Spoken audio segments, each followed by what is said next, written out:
नमस्ते। मेरे जीवन में ध्यान के अभ्यास का निरंतर लाभ देखता रहा हूँ अपने जीवन में। तो मन हुआ कि इस ध्यान के प्रभाव जो मुझ पर पड़े हैं उसके बारे में मैं थोड़ा सा आपको शेयर करूं। साथ ही साथ आप लोगों को बता सकूं कि इसकी शुरुआत कैसे की जानी चाहिए, कहाँ से शुरू करें, ध्यान क्या है, ध्यान कैसे करना चाहिए और क्या इसके लाभ होते हैं। तो ध्यान ही किसी समय में योग कहलाता था, या योग की परिकल्पना जब की जाती थी तो वह ध्यान ही होता था। तो जो हमारे पुराने ऋषि मुनि हैं, जिनमें आप पतंजलि को भी शामिल कर लें, वहाँ तक या उसके आगे भी अनेक योगी हुए हैं जिन्होंने योग का अर्थ ध्यान ही बताया है। ध्यान का अभ्यास करके हम अपने चेतना को परिष्कृत करते हैं, शुद्ध करते हैं, शार्प करते हैं। धीरे धीरे हमें हर चीज़ थोड़ी बेहतर तरीके से विजिबल होना शुरू होती है और फिर उसमें आगे बढ़ते रहते हैं। और एक दिन आपके सोच, आपके विचार अपने खुद के होते हैं, आप किसी और के सोच और विचार पर नहीं चलते हैं। हो सकता है कि आप जैसे सोच रहे हों ऐसे अन्य भी सोच चुके हों या सोच रहे हों, लेकिन यह बिल्कुल नहीं है कि आपको कभी आवश्यकता पड़े कि हमें इनसे मार्गदर्शन लेना चाहिए या हमें इनके बुद्धि का उपयोग करना चाहिए अपने जीवन को बेहतर बनाने के लिए या अपने समस्याओं को सुलझाने के लिए। आपके पास अपनी बुद्धि, अपना विवेक और अपनी चेतना होती है, जिसका प्रयोग करके, जिन्हें हम सदुपयोग करके अपने जीवन को उत्तरोत्तर बेहतर, आनंददायक, शांतिपूर्ण तरीके से जीते हैं। ध्यान से एक और बड़ी उपलब्धि होती है कि आप जो आइडेंटिफिकेशन करते हैं अपने आप का कि मैं शरीर हूँ, मेरा नाम यह है और ये मेरा अहंकार है, इनसे आपकी दूरी बढ़ती जाती है। फिर आप न तो अपना शरीर होते हैं और न अपना दिमाग होते हैं, न कोई आइडेंटिटी होती है। समयानुसार आवश्यकता पड़ने पर आप इन मानकों का उपयोग करते हैं। आवश्यकता है कि नाम बताना है तो नाम बता दिया, लेकिन पूरे समय यह नहीं सोचना होता है कि मैं वही हूँ। आपकी दूरी बढ़ती जाती है और जैसे जैसे आपकी दूरी आपके इस शरीर के साथ में होती जाती है, वैसे वैसे आपकी नज़दीकी परमात्मा की तरफ स्वतः ही होती जाती है। आप परमात्मा को या उनके ऊर्जा को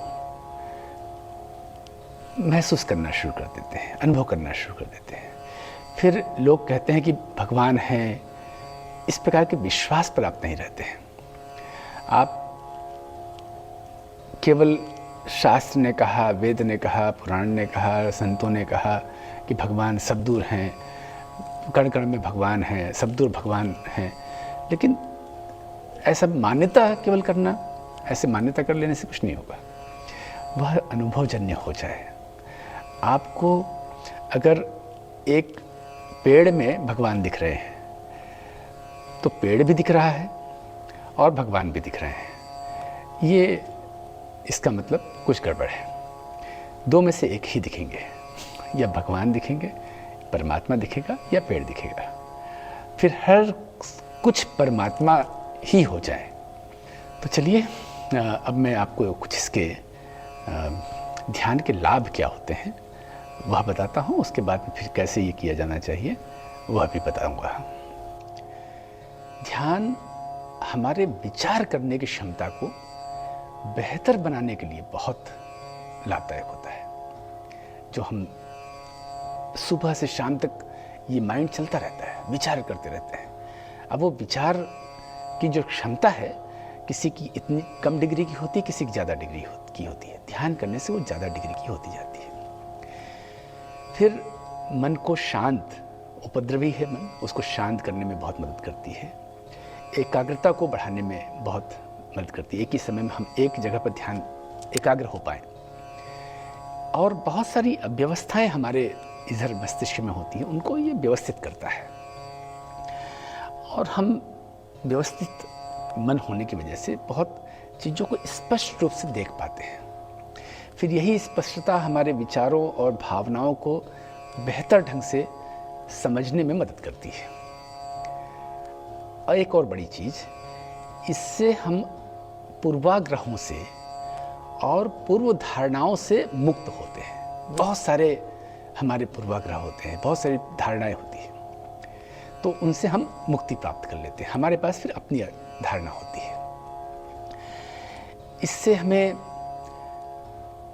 जो समय समय पर एक द्वंद्व होता है जिसमें हम निर्णय लेने में अक्षम होते हैं, ऐसा फिर नहीं होता। आप ध्यानी व्यक्ति को बहुत क्लियर होता है कि किस चीज़ के क्या परिणाम होंगे, जिससे कि हमारे जीवन की जो चुनौतियां हैं, अनेक चुनौतियां हर दिन आपके पास में आते हैं, अनेक जगह आपको फिर डिसीजन लेने पड़ते हैं, तो आपके पास में एक फोरसाइटनेस आ जाती है, दूरदृष्टि आ जाती है, और वह आपके जीवन को एकदम बैलेंस में लेके आती है, संतुलन में लाती है।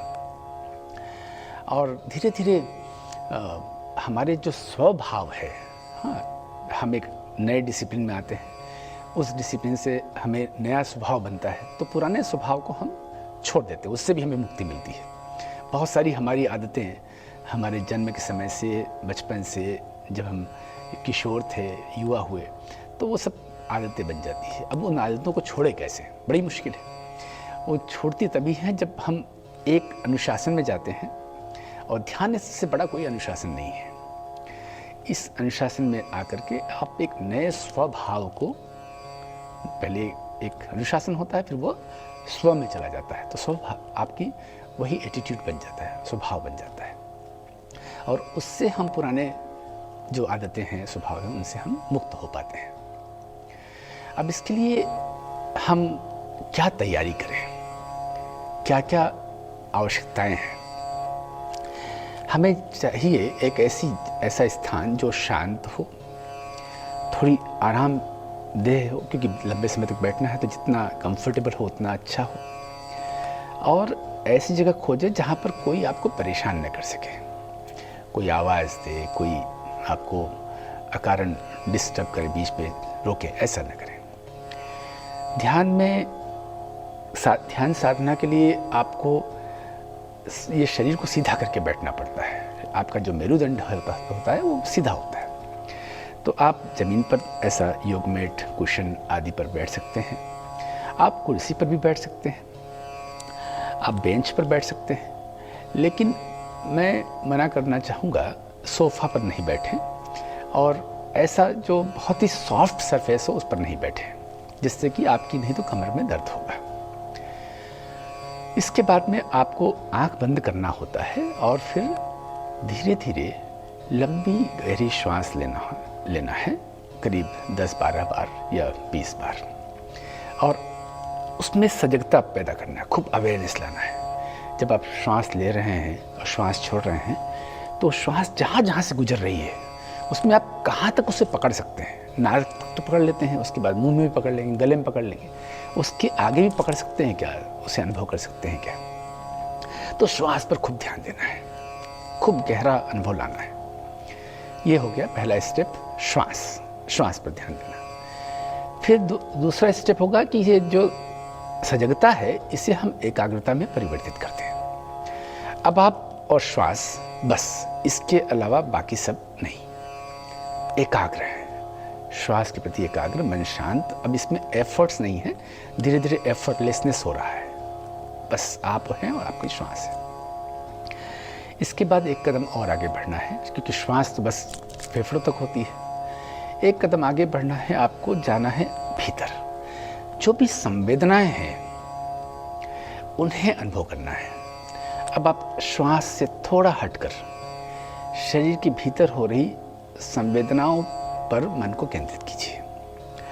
आप अपने सिर से शुरू करें, और धीरे धीरे नीचे की तरफ बढ़ें। ललाट पर, आँखों पर, नाक पर, गाल पर, गले में और भीतरी स्थानों पर। फिर गले के भीतर, अब आप भीतर आ चुके हैं, अब आप भीतर प्रवेश कर चुके हैं, तो अब भीतर उतरिए। हाँ, अपने ये फूड पाइप है, फिर पेट में जाइए, इंटेस्टाइन को देखिए, आगे इन सब को जो जो भी भीतर है उन पर अपनी संवेदनाओं को विकसित करने का प्रयास करें। धीरे धीरे अब समय बढ़ेगा, थोड़ी मुश्किलें आना शुरू होंगी। आपको कहीं दर्द होगा, कहीं पर ईचिंग होगी, कहीं पर क्या होगा, इनको भी आप एक साक्षी भाव से देखें। एक दृष्टिकोण आपका साक्षी भाव का होना चाहिए। आप उसमें नहीं हो कि मुझे हो रहा है, इस शरीर को हो रहा है। और इसमें दो प्रकार की संवेदनाएं होंगी, एक वो जो आपको परेशान करेंगी, एक वो जो आपको सुख और आनंद भी देंगी। तो आपको दोनों प्रकार की संवेदनाओं के प्रति समभाव रखना है।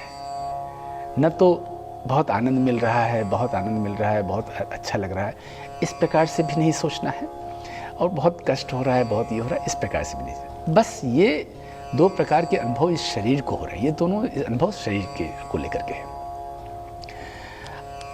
ऐसे ही आप शरीर को अवलोकन करते रहें, भीतर और गहराई से, और अंदर कनेक्शन आपका डेवलप हो। और यह समझें कि जो भी ये संवेदनाएं हैं, यह इम्परमानेंट है, ये कोई परमानेंट स्थायी नहीं है, ये बस थोड़ी देर होगी और फिर समाप्त भी हो जाएगी। तो यह प्रकृति का जो नियम है, यह शरीर के भीतर का भी नियम है कि कुछ भी चीज़ स्थायी नहीं होता है, कोई भी संवेदना स्थायी नहीं होती है। यह सुख भी स्थायी नहीं है और वो दुख भी स्थायी नहीं है, वो इचिंग भी स्थायी नहीं है, वो दर्द भी स्थायी नहीं है, सब समाप्त होते जाते हैं। और यह सब दर्द, इचिंग, अनकंफर्टेबल, ये सब चीज़ें नियमित अभ्यास से अपने आप जाने कहाँ गायब हो जाती है। हो सकता है आपको हफ्ता भर लगे, हो सकता महीना भर लगे, हो सकता कुछ साल लगे। मेरे जीवन में ऐसा रहा कि 4-5 दिन तक तो ये लगा ही लगा, लेकिन उसके बाद में फिर मुझे ये सब अनुभव नहीं आया कि इचिंग हो रही है, दर्द हो रहा है। बस एक ही चीज़ ने मुझे ध्यान करने से रोका है या अवरोधित किया है मेरे ध्यान के मार्ग में, वह था समय। मेरे अपने जो कमिटमेंट होते हैं कि ये मुझे यहाँ जाना है, यहाँ पहुँचना है, इनके लिए काम करना है, जो कि हम योग के प्रोफेशन में हैं, हमारे परिवार की जिम्मेदारी है, तो या अपने सोसाइटी के प्रति जिम्मेदारी है, तो वो मुझे बस एक लिमिटेड टाइम में रोक देती है कि बस अब इसके बाद में हमें टाइम की वजह से उठना पड़ेगा। शरीर जो शुरू में हमें बहुत परेशान कर रहा था, इसने बाद में परेशान करना बंद कर दिया। शरीर हमारे लिए बाधक तत्व तो नहीं रहा, बाधक तत्व सिर्फ और सिर्फ समय रहा। फिर मैंने उसका भी मार्ग खोजा, और फिर मैं 5 दिन के लिए, फिर 7 दिन के लिए, फिर 15 दिन के लिए, फिर 21 दिन के लिए, फिर 45 दिन के लिए, ऐसा मैंने अपने आप को एक संन्यास भाव में रखना भी शुरू किया। अभी मैं हर साल 3 हफ्ते, 4 हफ्ते या 6 हफ्ते के लिए सब काम से मुक्ति पा करके पूरी तरह छुट्टी ले लेता हूँ। मोबाइल फ़ोन भी मेरे पास नहीं होता है, और मैं चला जाता हूँ एक अज्ञात स्थान पर जिसके बारे में किसी को भी खबर नहीं होती है। तो वहाँ पर फिर टाइम का एक जो प्रॉब्लम, एक मुश्किल मेरे साथ में हमेशा रही, उससे भी मैं मुक्त हो जाता हूँ। इसके बाद में फिर जब शरीर बोल दे कि बस अब इससे ज़्यादा हम सहन नहीं कर पाएंगे, अब शरीर की अपनी नीड्स भी होती हैं, तो वो 5 घंटे, 6 घंटे, 8 घंटे, 9 घंटे, 10 घंटे, जब तक भी वो साथ दे तब तक फिर हम लगातार बैठते हैं। और उसके बाद में फिर जो भी नित्य कर्म शरीर का होता है उसकी वजह से वो सब करके थोड़ा विश्राम और फिर ध्यान साधना, तो तब जा करके हम थोड़ा आगे जा पाए हैं इस मार्ग में। और सारे अनुभवों को जो हमने सिर्फ संतों की वाणी में, पुस्तकों में जो कुछ पढ़ा था, उसे फिर अपने जीवन में अनुभव भी कर पाए हैं। तो अब हम करते हैं ध्यान। हम एक साथ में आज साथ में ध्यान करेंगे, और उसके बाद जब भी आपको कुछ मुश्किलें आएँ, परेशानी आए, तो आप मुझे लिख भी सकते हैं या किसी ऐसे आसपास ध्यानी व्यक्ति को ढूंढ लें, तलाश कर लें, उनसे समाधान मांगें। तो जैसा मैंने अभी बताया कि इसके जो स्टेप्स होते हैं, पहला स्टेप आँख बंद करके सीधे कमर करके अपनी स्पाइन को सीधे रख करके बैठना। दूसरा स्टेप अपनी श्वास पर ध्यान देना, लंबी गहरी श्वास लेना है, लंबी गहरी श्वास छोड़ना है, ये दूसरा स्टेप याद रखिएगा। तीसरा स्टेप है अपने भीतर की संवेदनाओं पर ध्यान देना, सिर से लेके भीतर तक, अपने भीतर जो जो कुछ भी आपको फीलिंग्स आ रही हैं, सेंसेशंस आ रहे हैं, उस पर ध्यान देना। चौथा स्टेप होगा कि उन सेंसेशंस के प्रति आप संभाव लाइए, एक संभाव कि न तो इससे परेशान होना है, न उससे आनंदित होना है। और फिर धीरे धीरे और गहराई अपने भीतर लाइए। इसके आगे का जो क्रम है या जो निर्देश हैं, या तो आपको स्वतः ही भीतर से मिलेंगे, इसके आगे क्या करना है, वहाँ तक कैसे पहुँचना, जिसे हम कहते हैं आत्मा या परमात्मा या भीतर की लाइट, वो इल्यूमिनेशन, रियलाइजेशन, वो सब आपको खुद आगे बढ़ते जाएंगे। और ज़रूरी नहीं कि आपको किसी की मार्गदर्शन लेना ही पड़े। हाँ, बुद्ध को, महावीर को ऐसे मार्गदर्शन नहीं लेने पड़े। ऐसे अनेक संत हैं जो योग सूत्र कहता है, उसमें ये नहीं कहता है कि आपको मार्गदर्शन लेना पड़ेगा। वो तो एक कहता है कि आप अभ्यास कीजिए, आप ये स्टेजेस आएंगे और आप आगे बढ़ जाएंगे। तो आपका गुरु योग सूत्र भी हो सकता है। आप योग सूत्र का अध्ययन करें तो उसमें पूरे सब स्टेप्स दिखे हुए हैं। मुझे भी वहीं से ज़्यादा मार्गदर्शन मिल पाया है। ठीक है, तो चलिए अब शुरू करते हैं। हम लोग सीधे बैठ जाएं।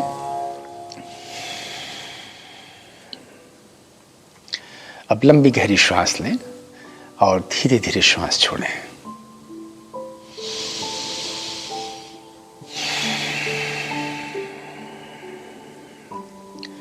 श्वास से पूरा शरीर भर लें।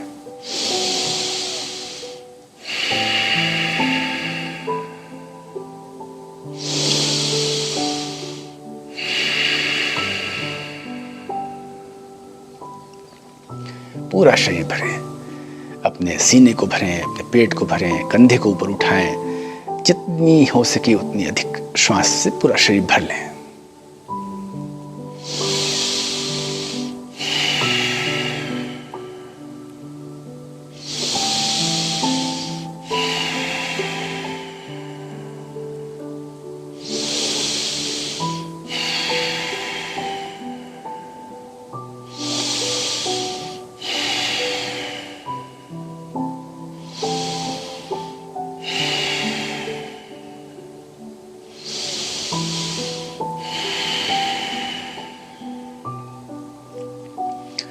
अब इस श्वास को थोड़ा धीरे धीरे नेचुरल ब्रीदिंग की तरफ, प्राकृतिक श्वास की तरफ लेकर के जाएं। और अब आप श्वास को नहीं ले रहे हैं, नहीं छोड़ रहे हैं, श्वास स्वतः भीतर जा रही है और बाहर आ रही है, उस स्थिति में आ जाएं।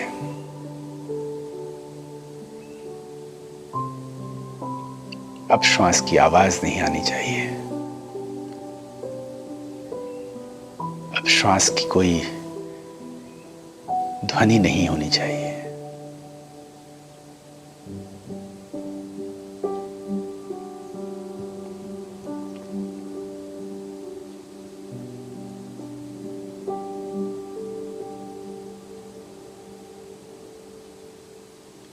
अब एकाग्रता बढ़ाना है श्वास के प्रति।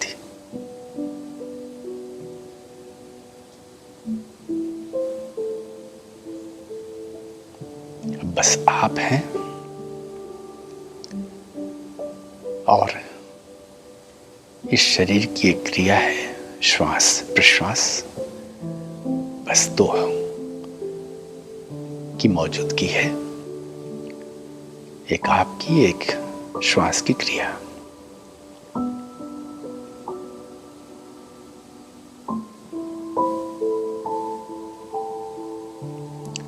क्रिया स्वतः हो रही है, श्वास स्वतः चल रही है और आप दृष्टा भाव से बस देखते जा रहे हैं पूर्ण एकाग्रता के साथ।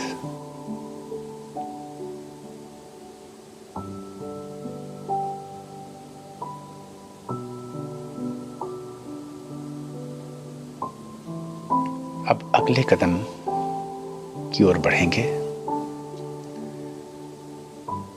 अपने भीतर जो सेंसेशंस हैं, संवेदनाएं हैं,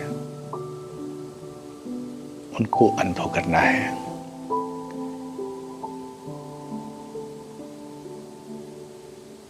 आपका जो मस्तिष्क, हेड का जो रीजन है, क्षेत्र है, अपने सिर के भीतर जो कुछ भी आप अनुभव कर सकते हैं उसे अनुभव करें। बाहरी शरीर को अनुभव नहीं करना है, भीतरी शरीर को अनुभव करना है। जब सिर में दर्द होता है तब आपको कैसे दृष्टिगत कर पाते हैं आप अपने सिर के भीतर के सारे अवयवों को, ऐसे ही आप बिना सिर दर्द के भी उसे अनुभव कर सकते हैं।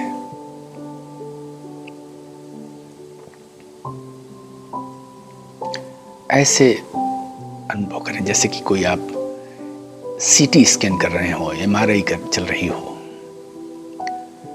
ऐसे पूरी स्कैनिंग कीजिए ऊपर से।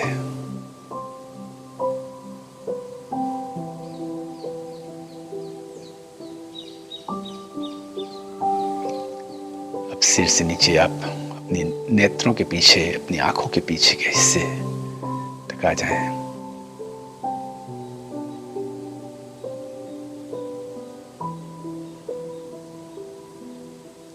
अब नाक के पीछे आ जाएं।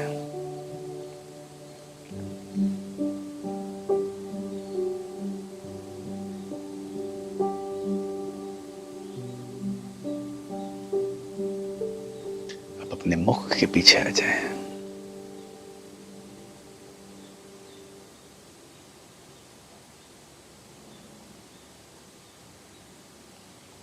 अब अपने गले के भीतर अनुभव करें संवेदनाओं को।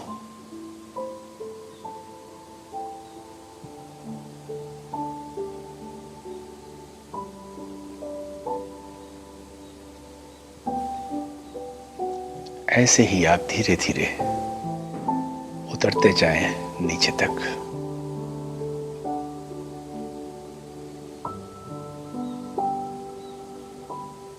मैं आपको थोड़ी शीघ्रता के में लेकर के जा रहा हूं, लेकिन आपको जब अकेले अभ्यास करना है तब इन प्रत्येक स्थान पर ठहराव देना है।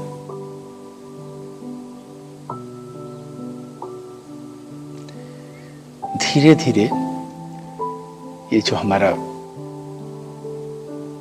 शारीरिक व्यक्तित्व है, ये फिजिकल बॉडी है,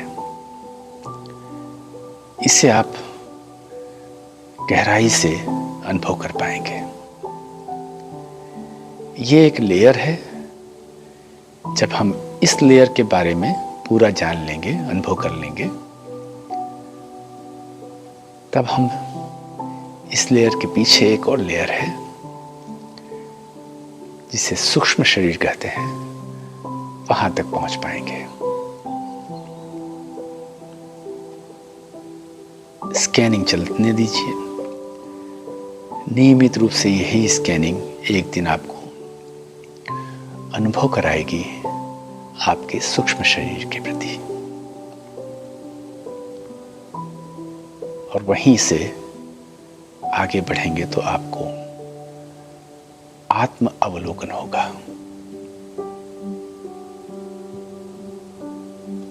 आपको समझ में आएगा कि असल में मैं कौन हूं। Beyond the body, beyond the mind.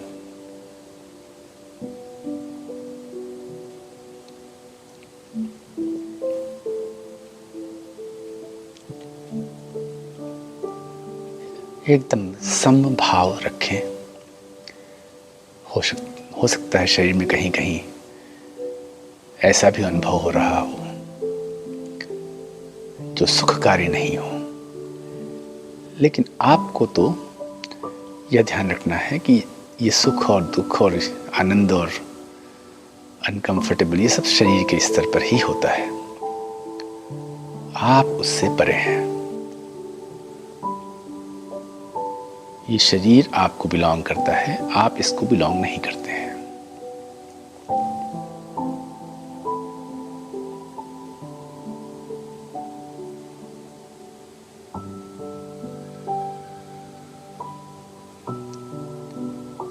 अब जैसे हम यहां तक पहुंचे थे वैसे ही लौटना है। अब नीचे से ऊपर आना है स्कैन करते हुए।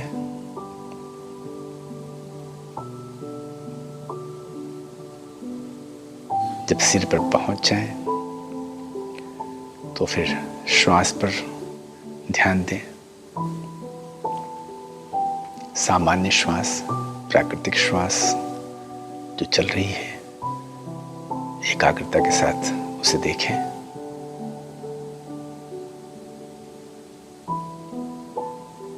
और अब लंबी गहरी श्वास लें।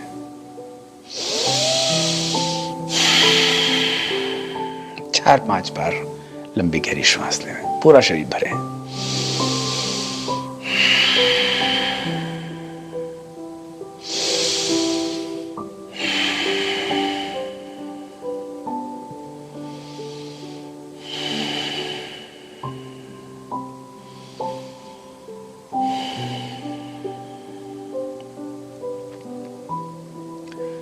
अंत में परमात्मा के साथ जो आपका एकाकार है उसमें और गहराई लाने के लिए परमात्मा का जो स्वर है वह ओमकार है। तो उस ओमकार को हम उच्चारित करें। 3 बार लंबी गहरी श्वास लें और ओमकार का उच्चारण करें। दोनों हाथ जोड़ करके श्वास भरें।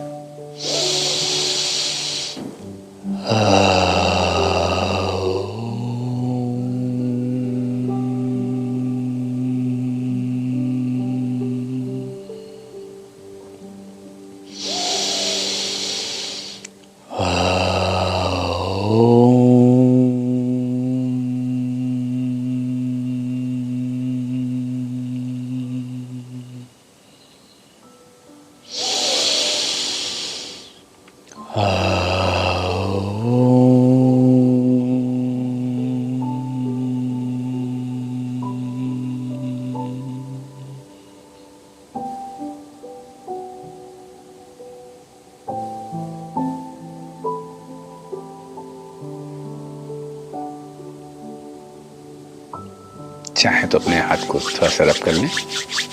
अभी आपके हाथ में बहुत ऊर्जा आ चुकी है और इस ऊर्जा को बाह्य शरीर पर, अपने चेहरे पर रखें।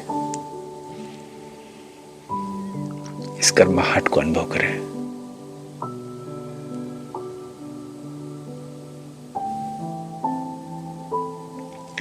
अभी आप ट्रांजिशन स्टेज में हैं। थोड़ा सा भीतर की यात्रा करके आप बाहर लौट रहे हैं।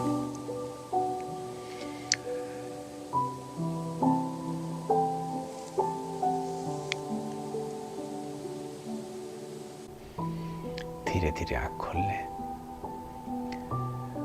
अब इस समय जिस मस्तिष्क की अवस्था में आप हैं, प्रयास करें कि इस अवस्था को आप कितना दिन भर अपने दैनिक काम के साथ में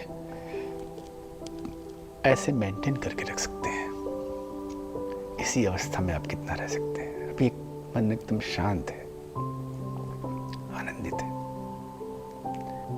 ईश्वर आपकी खूब मदद करे। आप इस मार्ग में आगे बढ़ें और एक उदाहरण बने समाज के लिए, प्रेरक बने समाज के लिए, अन्य लोगों को भी प्रेरणा दें। ऐसी मेरी अभिलाषा है, आकांक्षाएं हैं ईश्वर से आपके लिए। नमस्ते।